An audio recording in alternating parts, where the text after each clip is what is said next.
starting with the name of Allah Almighty, who is the most beneficent and the most merciful. Bismillahir Rahmanir Rahim and Assalamu Alaikum. Welcome to the Radiant Secondary School. I hope all of you will be fine and doing great.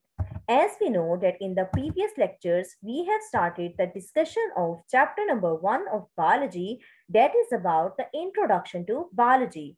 In the previous lectures, we have discussed about the few branches of biology. And today we are going to discuss about the remaining branches of biology.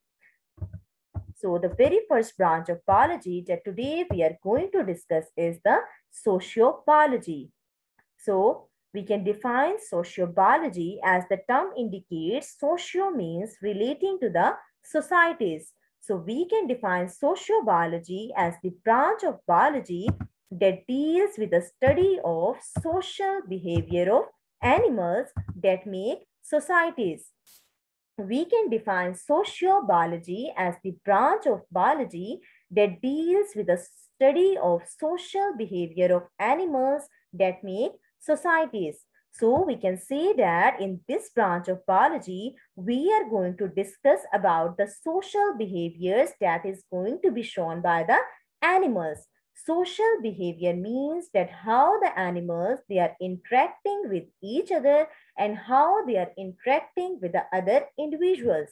For example, there are the variety of the behaviors that are shown by the animals. For example, the instinct behavior. As the term indicates, instinct behaviors are those behaviors that are present in the animals since they born. For example, the behavior of eating, behavior of drinking, and behavior of sleeping. These behaviors are present in the animals since they born. The next kind of behavior that has shown by the animals is learned behavior. As the term indicates, learned behaviors are those behaviors that animals learn from their surrounding. Learned behaviors are those behaviors that animals learn from their surrounding with the help of experience. For example, you can see here the dog is salivating on seeing the food. Basically, the dog learns to salivate whenever he sees the food. The next kind of behavior that is shown by the animal is the imprinting behavior. Imprinting behavior is also a learned behavior that has shown by the certain birds and the mammals. For example, you can see here this behavior is shown by the ducklings. As we know, the ducklings, they will follow their mothers because they know that their mother will provide them protection. But when their mother is absent, what they will learn? They will learn to follow a larger moving organism. For example, you can see here in this case is the humans. The baby ducklings, they will follow the humans when their mother is absent because they thought that this larger moving organism, it will provide them protection same as their mother. So these are the different kinds of behavior that has shown by the animals, and all of these kinds of behaviors we are going to study in the branch of biology that is the sociobiology. Now come towards the next branch of biology that today we are going to discuss is parasitology. We can define parasitology as the branch of biology that deals with the study of parasites. And what are parasites? Parasites are the organisms that can take food and shelter from the living host. What are parasites? Parasites are the organisms that can take food and shelter from the living host. For example, you can see here the variety of parasites like liver fluke, ascaris, and tapeworm. These are the parasites of the humans. And when we are going to study about these parasites, it is included in the branch of biology that is the parasitology. And liver fluke is a parasite of the, as the name indicates, it is the parasite of the liver. It is residing inside the liver where it is taking the food in the form of blood. But in return, it is causing the different diseases relating to the liver, gallbladder, and bile duct. So we can say that the parasites are the organisms that are taking food and shelter from the living host, but in return it is causing harm, but in return it harms them. For example, in the case of ascaris and the tapeworm. Ascaris and the tapeworm, these are the parasites of the intestine. They are residing inside the small intestine, where they are taking the food in the form of partially digested foam. And in return, it is causing the different diseases relating to the intestine. Now come towards another branch of biology, that is biotechnology. We can define biotechnology as the branch of biology that deals with the study of practical application of living organisms to make substances for the welfare of mankind. We can define biotechnology as the branch of biology that deals with the study of practical application of living organisms to make substances for the welfare of mankind. So we can say that in this branch of biology, we are going to study about how living organisms, they can be used to make the substances for the welfare of mankind. For example, the preparation of insulin. As we are very familiar with the term insulin, insulin is basically a hormone that is produced by the pancreas. And what is the function of insulin? Insulin basically maintains the blood glucose level. But when a person is suffering from the diabetes, his or her body is unable to produce the insulin, and doctors will prescribe them the regular dose of insulin. So to prepare the insulin, we are using the certain types of bacteria. We use the certain types of bacteria to prepare the insulin. So in this way, we can say that we are using the living organism, in this case, the bacteria, to prepare the insulin for the welfare of mankind. So the preparation of insulin will be going to study in the branch of biology, that is the biotechnology. And we are also using the living organisms for the welfare of mankind in the case of preservation of food. Preservation means the storage of food for a long period of time. We can say that we are using the certain bacteria to preserve the food. So in this way, we are using the living organism to preserve the food. We are using living organism for the welfare of mankind. So the preservation of food we are going to study in biotechnology. The next one is the biogas. Biogas is basically a mixture of gases that is produced by the degradation of animals and plants waste. And biogas, they mainly consist of methane. And we can say that methane can be used as a fuel, and it can also be used for the variety of purposes.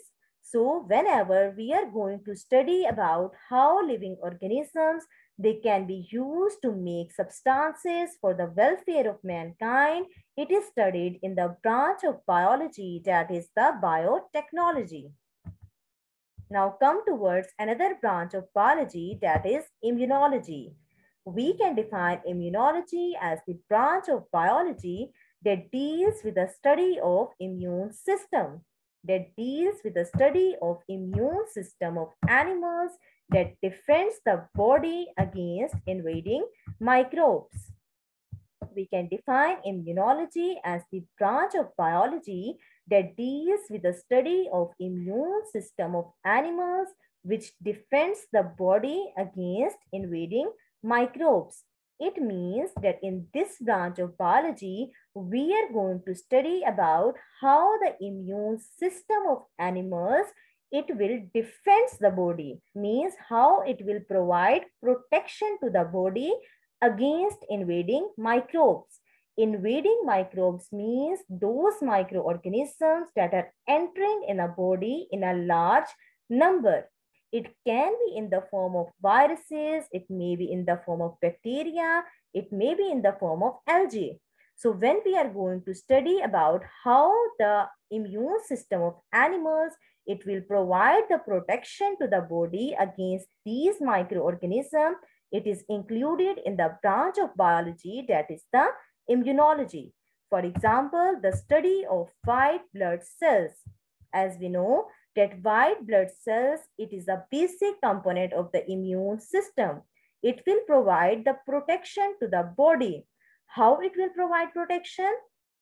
Basically, the white blood cells, they release the chemicals that kills the microorganisms that are entering inside our body. So we can say that white blood cells, they provide the protection to the body against the invading microbes. And when we are going to study about these white blood cells, it is included in the branch of biology that is immunology. Now, come towards another branch of biology that today we are going to discuss is entomology. Entomology is basically the branch of biology that deals with the study of insects. It means that in this branch of biology, we are going to study about the insects. We are going to study about that how insects, they are interacting with other insects, how the insects, they are interacting with other organisms, and how the insects, they are interacting with the environment. So all the things that are relating to the insects will be going to study in the branch of biology that is entomology. And study about the insect's life cycle. We can also study about the insect's life cycle in the branch of biology that is entomology. You can see here the bee life cycle. As we know that there are the 4 different stages that are present in the bee life cycle. The very first stage is the eggs. The eggs then develop into the larval stage, and then the larval stage is further developed into the pupa stage, and then this pupa is further developed into the adult stage. So when we are going to study about the insect's life cycle, it is included in the branch of biology that is entomology and the study of silkworm. Now come towards the next branch of biology that is pharmacology. We can define pharmacology as the branch of biology that deals with the study of drugs and their effects on the systems of human body. How can we define pharmacology? We can define pharmacology as the branch of biology that deals with the study of drugs and their effects on the systems of human body. It means that in this branch of biology, we are going to study about how the different drugs, they are affecting the different systems present in a human body. For example, the study of different drugs like penicillin and streptomycin. As we know that the streptomycin is an antibiotic, and antibiotics are used to treat the bacterial infections, for example, tuberculosis. And when we are going to study about how these antibiotics, they are affecting the different systems in a human body, it is included in the branch of biology that is pharmacology. Now, come towards the last branch of biology that today we are going to discuss is the molecular biology. We can molecular biology and biochemistry. We can define molecular biology as the branch of biology that deals with the study of molecules of life. It means that in this branch of biology, we are going to study about the molecules of life. And we know that there are the 5 major kinds of molecules of life. The first one is carbohydrates, second one is protein, third one is lipid, fourth one is nucleic acid, and the fifth one is water. So when we are going to study about these molecules, when we are going to study about the structure, about the composition, and about the function of these molecules of life, it is included in the branch of biology that is molecular biology.